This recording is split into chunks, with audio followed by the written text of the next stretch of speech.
Rebonjour, on se retrouve pour la suite de ma magnifique journée 2 et la journée 3. Donc, je vous ai quitté pour midi. Pour midi, nous étions allés manger là où est-ce qu'il y a plein d'Areonman, à côté de Rock'n'Rollers. Alors, faut savoir qu'on avait pris pizza et croque-monsieur. La quantité est liée, il n'y a pas de souci. Mais on a payé plus cher que le repas de la première journée. Ah oui, pour en parler justement, la première journée, on a trouvé un restaurant vachement sympa à côté de la maison à côté du train de la mine qui s'appelle Barbecue Cowboy. Et on a tous pris le menu 2 et il faisait 12 euros, quelque chose comme ça. Ouais, 12 ou 14 ou 13 euros. Et c'est quand même un demi-poulet qu'on a, donc on a l'aile et la cuisse. Et pour nous tous, enfin tous les trois, vu que j'étais à l'école avec mes parents, on a payé 42 euros.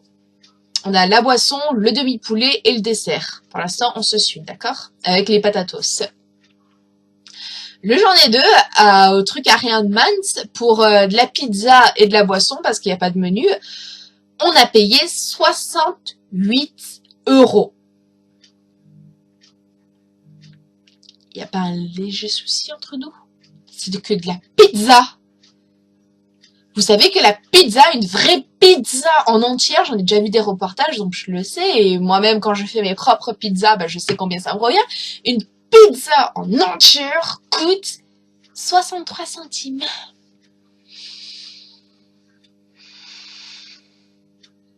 Et vous me faites payer 3 morceaux de pizza et une croque-monsieur et un iced tea, je sais plus ce que mes parents ont pris.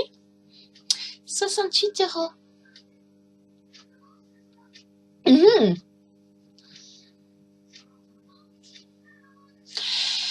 Après ce magnifique repas, nous sommes allés faire Armageddon parce que putain, là aussi, dans leur restaurant, ils ont oublié de mettre le chauffage. On se les caillait. Mais c'est surtout que c'est que il y aurait eu que nous, on se serait dit il y a peut-être un souci de température, donc on vient du sud et tout, mais tous les personnes qui avaient dans ce restaurant avaient leur manteau et écharpe pour manger. Vous trouvez ça logique, vous? Donc, après ce magnifique restaurant où nous avons eu bien chaud, nous sommes allés nous réchauffer à Armageddon. Oh, mais qu'est-ce que vous me l'avez fait à ce pauvre Armageddon? La première salle où est-ce qu'on rentre, où on est avec l'animateur qui plus ou moins nous chauffe, nous met dans l'ambiance, ça se passe très bien. Là, ils ont remonté le niveau, je suis contente. On était très contents. On a soi-disant le script, machin, bidule chouette, c'était parfait. Mais alors la deuxième salle, qu'est-ce que vous m'avez fait? Avant, le sol, il tremblait. Il tremble même plus, le sol. Les flammes avant qu'ils sortaient, je me souviens que les premières fois qu'on était allé au PortAventura, on disait qu'on a fait le temple du Fuego avec toutes les flammes et tout, on se disait ça ressemble à Armageddon, toutes ces flammes et tout, c'est trop bien. Mais alors déception totale, on a un petit briquet à côté, ça aurait fait mieux. C'est un peu... On peut même pas parler du tremblement du sol vu qu'il y est même plus. Le décor qui soi-disant nous tombe sur la gueule, il y a dû avoir un mauvais décalage, et encore on a fait 3 fois Armageddon, ce décalage il était 3 fois alors. Il commence à tomber, il remonte, il retombe, et il remonte. C'est soit il tombe, soit il remonte, mais à un moment ou l'autre, faut arrêter. L'ordinateur dit fermeture des issues, machin, bidule chouette, donc on dit au revoir la terre, l'issue se ferme. Et on sait pas pourquoi l'issue se rouvre pour faire rentrer une flamme. Qu'un briquet à côté aurait été mieux aussi. On va s'arrêter là sur Armageddon, vous avez très bien compris mon ressenti. On a fait Rock'n'Roller après. Je me souviens, et c'est ça qui a toujours fait un grand coup de cœur à mon père et moi pour Rock'n'Roller, c'est que Rock'n'Roller, avant, quand on le faisait, on en sortait de Rock'n'Roller, pendant 1 heure, on avait mal à la tête, tellement que les enceintes étaient fortes, c'était du rock, du pur, du vrai, c'est Rock'n'Roller, quoi. Et peut-être qu'ils en ont eu marre de cramer les enceintes, parce que même au début, je croyais qu'il n'y avait pas de musique. J'ai dit à mon père, mais t'entends de la musique, toi? Et il me disait, Ah non, ça bug pas. Et il me disait, ouais, attends, chut. Ouais, je crois que ça bug. I wanna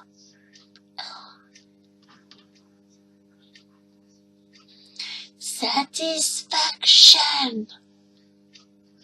I wanna get now. Ah ouais, ouais, ouais. Il y avait de la musique, hein. Putain, bientôt il la mettra encore. Coucou tout le monde, on se retrouve pour la suite. Oui, tout à fait, le jour a changé ainsi que mes vêtements. C'est normal, c'est parce que ma caméra avait complètement bugué. Elle a pas voulu accepter de continuer à filmer le reste. Bref, c'est pas grave, juste une tenue différente. Au moins, ça prouve que je me change tous les jours. Hein. Ça dit intéressant. Donc, j'en étais à Rock'n'Roller avec qu'ils en ont eu marre de devoir changer les enceintes. Sûrement, peu m'importe, au prix qu'on paye le parc, c'est pas une enceinte à 100 € qui vont nous enquiquiner avec ça, sachant qu'une personne qui paye l'entrée plus le parking, là, la paye largement cette enceinte. D'accord? Alors changez-moi ces enceintes! Après Rock'n'Roller, je sais plus si j'en ai déjà parlé de Ratatouille. Oui, j'ai déjà parlé de Ratatouille vu que je vous avais dit que les effets spéciaux me rendaient malade. D'ailleurs, je vais revenir aussi sur Ratatouille. Et sur toutes les attractions en elles-mêmes, les files d'attente. Qu'est-ce que vous avez avec ces foutues files d'attente de ne pas mettre de chauffage à l'intérieur ni de donner une boisson? Mais vous êtes le seul parc à pas le faire. En été, j'ai fait Futuroscope. Théoriquement, question équivalente, Futuroscope, il est bien plus bas que Disneyland. Théoriquement, je suis d'accord, on est d'accord entre nous. Sachez qu'en plein été, le Futuroscope, quand même, passait de file d'attente à file d'attente avec une grosse bonbonne qui portait sur le dos de jus d'orange et il nous donnait un verre de jus d'orange gratuit. Est-ce que cela peut vous faire chier de distribuer un chocolat chaud à tout le monde au prix qu'on paye votre foutue entrée, quoi?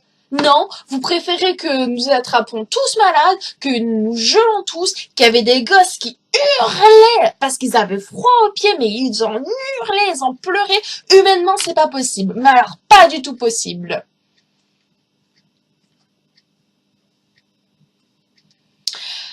Après tout ceci, qu'est-ce que nous avons fait encore dans ce studio?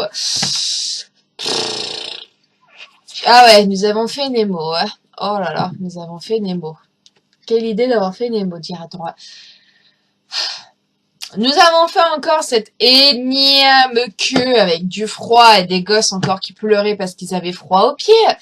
Sachant que j'avais mes chaussures de neige, pas de ski mais de neige, donc avec la bonne fourrure à l'intérieur. J'avais 2 paires de chaussettes. J'avais mon pantalon de ski plus un collant en dessous. J'avais un débardeur, un t-shirt, un sous-pull, un pull polaire, écharpe, blouson et gants. Et j'avais froid quand même. Avec tout cela, j'avais froid. Vous imaginez le pauvre gosse quand même? J'avais froid. C'est ça le pire. C'est qu'on avait froid. Donc on a fait encore cette longue queue de 1h20 en claquant des dents. On arrive dans cette magnifique attraction. On embarque dans cette espèce de carapace. Alors, vu le nombre de queues d'attente, pouvez-vous m'expliquer comment cette attraction peut durer à peine 5 minutes montre en main? C'est surtout que pour vous dire, avec toutes les informations préalablement que la voix off dit, attention pour les personnes malades du cœur, du dos, machin, problème du dos, nanana, ça a fait peur à ma mère. Donc, au mieux, elle a fait quand même la queue avec nous, forcément, hein. Mais au mieux de faire la carapace avec nous, elle a tracé tout droit. Comment vous dire que quand on a vu la violence que c'était, on lui a dit largement, t'aurais pu le faire. Donc, elle a perdu 1h20 d'attente pour ne pas faire une attraction que finalement elle aurait pu largement faire. Vous devriez un petit peu gérer vos avertissements, mais juste un petit peu, vous voyez.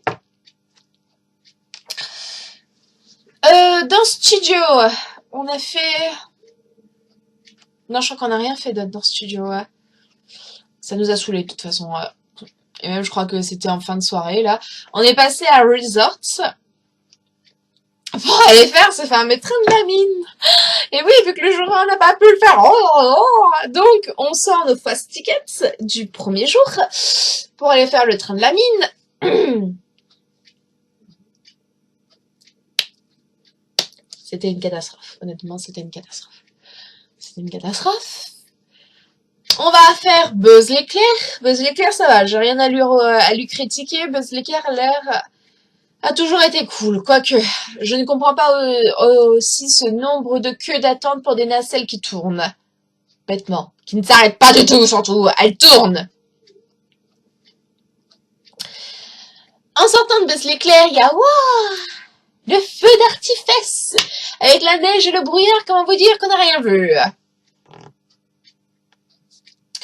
On passe le magnifique feu d'artifice, que vu qu'on n'a rien vu, on n'a pas pu prendre de vidéo et tout ce qui va avec. On vient le 3e jour. Allez, encore 20 €. Ouais, c'est très bien. On adore payer.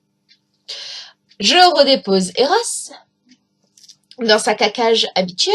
Ouais, j'aime bien dire cacage. Habituelle.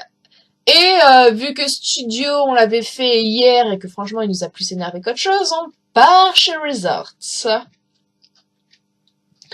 On se dit, allez, c'est parti, on est le 30, on sait qu'il va y avoir du monde, qu'on va pas faire énormément de queues. On va faire Space Mountain. La blague. Mais alors la blague de l'année 2016.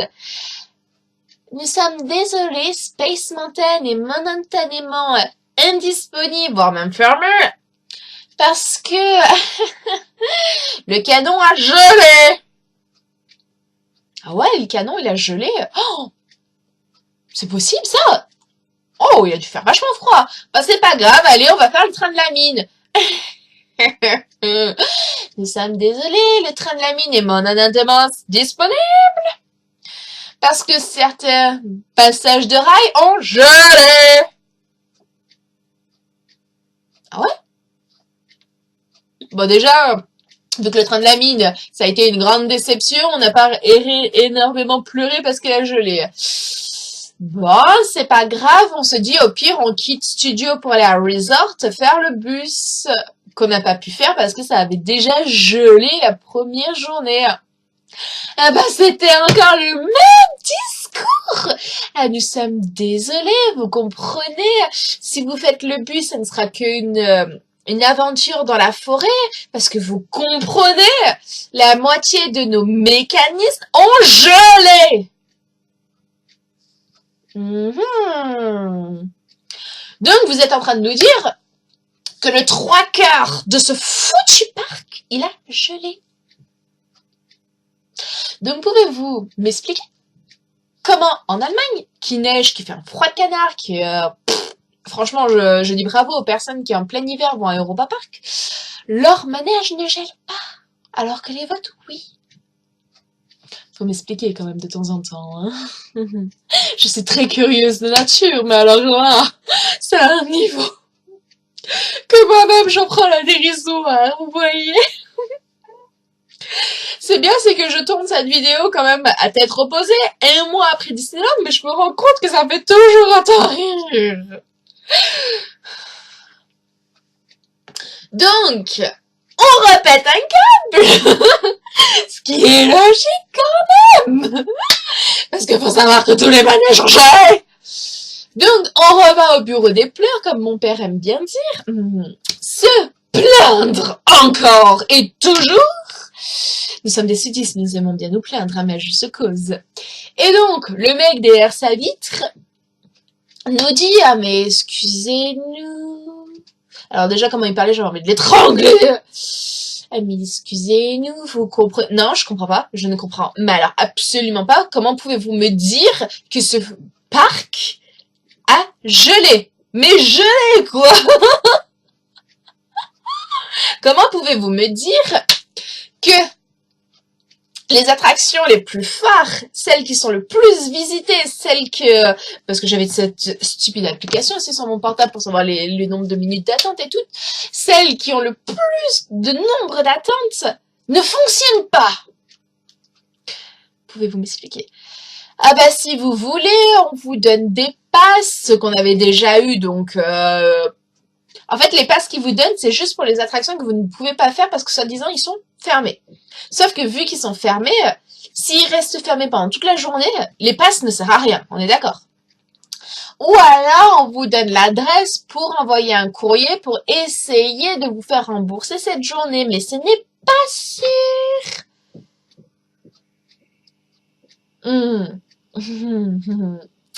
Je n'ai pas envie de votre foutue adresse parce que je suis sûre que si jamais j'écrirais une lettre, j'en serais